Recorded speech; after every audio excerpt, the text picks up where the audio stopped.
Mes chers, assalamu alaikum. En ce 7e jour du Mawlid, je voudrais vous parler d'une qualité du prophète sans laquelle aucune forme de la vie sociétale ne peut se poursuivre normalement et de manière équilibrée. Je veux parler de la justice et l'équité qui impactent tous les compartiments de la société, l'économie, la politique, le sport, la culture et je dirais même la religion.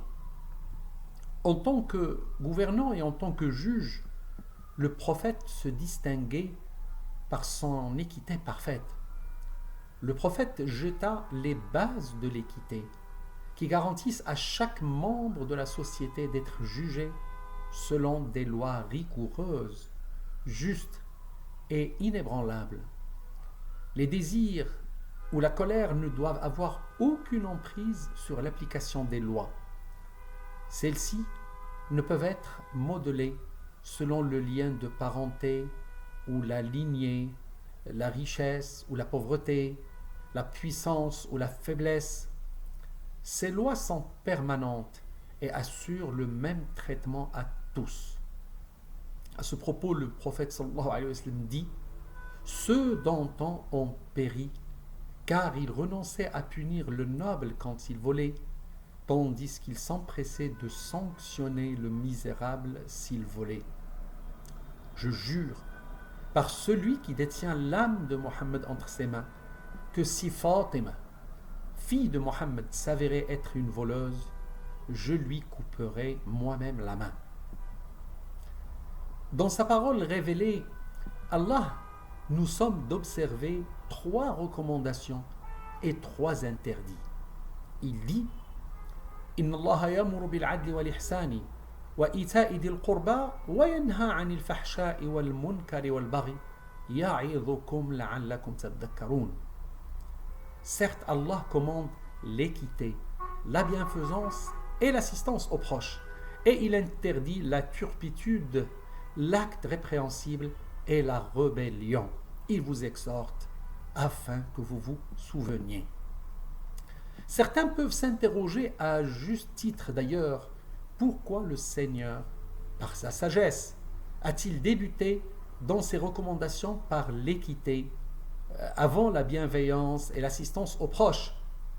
Eh bien, parce qu'il veut nous sensibiliser sur le fait que cette vertu doit être la base de tout élément et de toute relation. Le monde ne peut connaître de stabilité et un certain équilibre si l'équité et l'égalité ne régissent pas ou ne régissent par la relation entre les hommes. Toutes les communautés,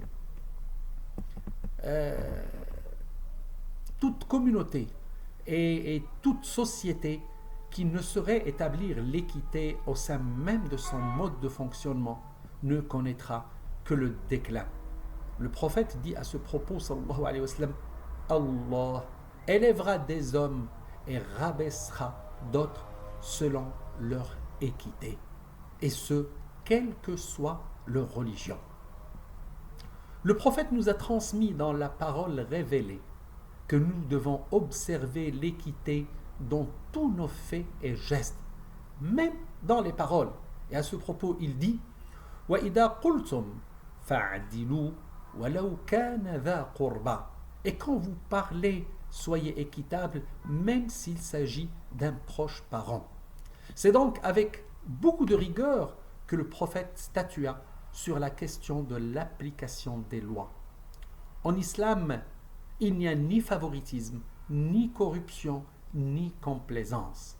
La justice doit être appliquée à l'ensemble de la communauté et doit être acceptée par tous. Mais hélas, quand on s'en éloigne, on tombe dans l'anarchie, l'arbitraire et le despotisme. Je vous retrouve demain, Inch'Allah, avec une autre qualité du prophète.